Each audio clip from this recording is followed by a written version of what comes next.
ನಮಸ್ಕಾರ ವೀಕ್ಷಕರೇ, ಕಾಲಿಫ್ಲವರ್ ತಿನ್ನೋದ್ರಿಂದ ಹೆಲ್ತಿಗೆ ಏನೇನು ಬೆನಿಫಿಟ್ಸ್ ಇದೆ ಆ್ಯಂಡ್ ಯಾರು ತಿನ್ನಬಾರ್ದು ಅಂತ ನೋಡೋಣ. ಅದಕ್ಕೂ ಫಸ್ಟ್ ನೀವೇನಾದರೂ ಈ ಚಾನಲ್ನ ಫಸ್ಟ್ ಟೈಮ್ ನೋಡ್ತಿದ್ರೆ ಸಬ್ಸ್ಕ್ರೈಬ್ ಮಾಡಿ ಆ್ಯಂಡ್ ಇಷ್ಟ ಆದರೆ ಲೈಕ್ ಮಾಡಿ.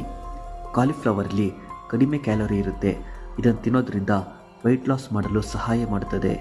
ಕಾಲಿಫ್ಲವರಲ್ಲಿ ವೈಟಮಿನ್ ಸಿ ಇದೆ, ಇಮ್ಯುನಿಟಿ ಹೆಚ್ಚಿಸಲು ಸಹಾಯ ಮಾಡುತ್ತದೆ. ಫ್ರೀ ರ್ಯಾಡಿಕಲ್ಸಿಂದ ಸೆಲ್ಸ್ ಡ್ಯಾಮೇಜ್ ಆಗೋದ್ರಿಂದ ಕಾಪಾಡುತ್ತದೆ. ಹೃದಯದ ಆರೋಗ್ಯಕ್ಕೆ ಕಾಲಿಫ್ಲವರ್ ತಿನ್ನುವುದು ಒಳ್ಳೆಯದು. ಇದರಲ್ಲಿ ವೈಟಮಿನ್ ಕೆ ಅಂಶ ಹೆಚ್ಚಿದೆ. ಕಾಲಿಫ್ಲವರ್ ತಿನ್ನೋದ್ರಿಂದ ಬೋನ್ ಆರೋಗ್ಯಕ್ಕೆ ಒಳ್ಳೆಯದು.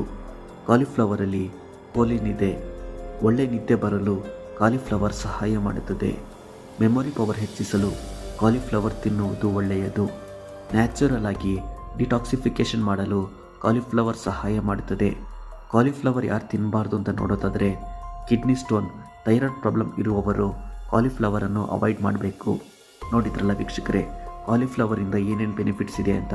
ಇದೇ ಥರದ ಯೂಸ್ಫುಲ್ ಇನ್ಫಾರ್ಮೇಷನ್ಗೆ ಈ ಚಾನಲ್ನ ಸಬ್ಸ್ಕ್ರೈಬ್ ಮಾಡಿ. ನಮಸ್ಕಾರ.